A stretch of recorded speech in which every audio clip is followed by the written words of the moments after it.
Frères et sœurs, la paix du Seigneur soit avec vous. Nous célébrons aujourd'hui les 4e dimanche de Carême, l'année B. Dimanche dit de la joie, l'étaré, alliant avec l'antienne d'ouverture qui nous invite à la joie. Réjouis-toi, Jérusalem, vous tous qui l'aimez, rassemblez-vous, jubilez de sa joie.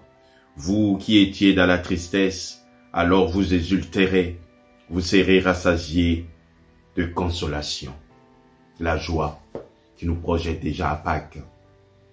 Et dans beaucoup de paroisses aujourd'hui, vous verrez le prêtre s'habiller en chasuble rose, pas violette, mais rose. Et dans les paroisses, aujourd'hui, normalement, c'est l'évangile de Jésus-Christ selon Saint Jean, au 3e chapitre du 14e au 21e verset. Mais ne soyez pas étonnés, dans les paroisses où il y a les scrutins, c'est-à-dire les catéchumènes qui se préparent au baptême à Pâques, aujourd'hui, donc il y aura le scrutin, le 3e scrutin, ils vont prendre l'évangile de Jésus-Christ selon Saint Jean, au 9e chapitre, du 1er au 41e verset. C'est l'épisode de l'aveugle-né. Mais nous allons méditer autour des lectures de ces 4e dimanches de Carême année B. Et les lectures d'aujourd'hui sont intéressantes, car cette joie que Dieu nous donne, ou cette joie que nous sommes appelés à avoir, à recevoir des dieux, est parfois mise à mal. Et dans la première lecture, on voit l'infidélité de toute une nation. Et le livre des Chroniques nous le dit. En ces jours-là, tous les chefs de prêtres et du peuple multipliaient les infidélités en imitant toutes les abominations des nations païennes et profanaient la maison que le Seigneur avait consacrée à Jérusalem. Le Seigneur Dieu, le Dieu de leur père, sans attendre et sans se lasser, leur envoyait des messagers, car il avait pitié de son peuple et de sa demeure. Voilà, un Dieu qui poursuit son peuple par son amour, parce qu'il veut le sauver. Et ce Dieu-là, au-delà de cette infidélité de son peuple, il demeure miséricordieux. Sa miséricorde, c'est porter son peuple vers le bien.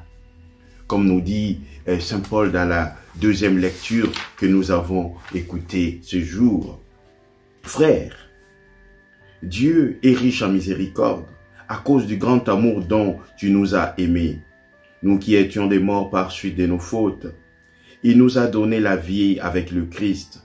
Ce bien par grâce que vous êtes sauvés. C'est Dieu qui est patient, continue à marcher avec son peuple, à accompagner son peuple par son grand cœur, par sa miséricorde. Et cette miséricorde nous est donnée, car oui, les saluts, c'est un don gratuit de Dieu. C'est Dieu qui nous le donne, parce que sa miséricorde, c'est ce cœur dont la corde touche notre misère. La miséricorde de Dieu. Un Père qui a toujours un cœur ouvert, un cœur attentif.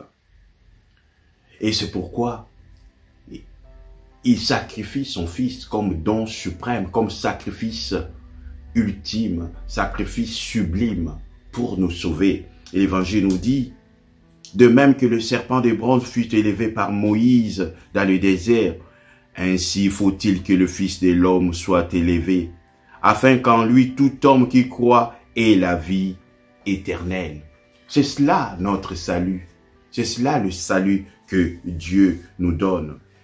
Oui, frères et sœurs, si le salut était don de Dieu, parce qu'il est le fruit de son amour pour nous, comme nous dit clairement l'Évangile.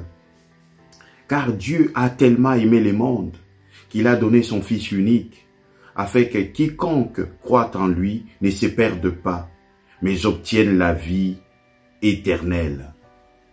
Oui, frères et sœurs, la vie éternelle nous est donnée. Si chacun de nous pouvait aujourd'hui recevoir cet évangile-là comme une bonne nouvelle pour que notre joie soit profonde.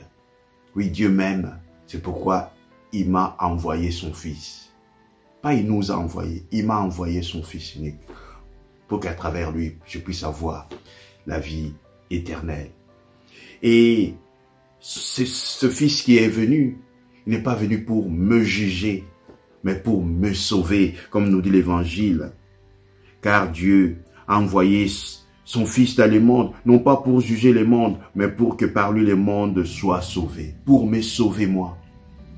C'est-à-dire, cet amour de Dieu est une source d'espérance pour ma vie de foi. Malgré mes infidélités, malgré mes incohérences, malgré mes paresses, malgré mes égarements, Dieu me poursuit par son amour pour m'amener vers aussi cet amour profond, moi, que je puisse devenir artisan d'amour.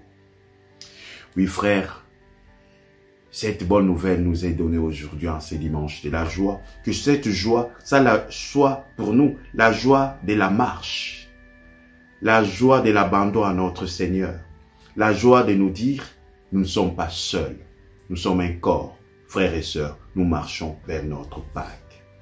Que le Seigneur nous bénisse tous, au nom du Père et du Fils et du Saint-Esprit. Amen. Bonne marche vers Pâques.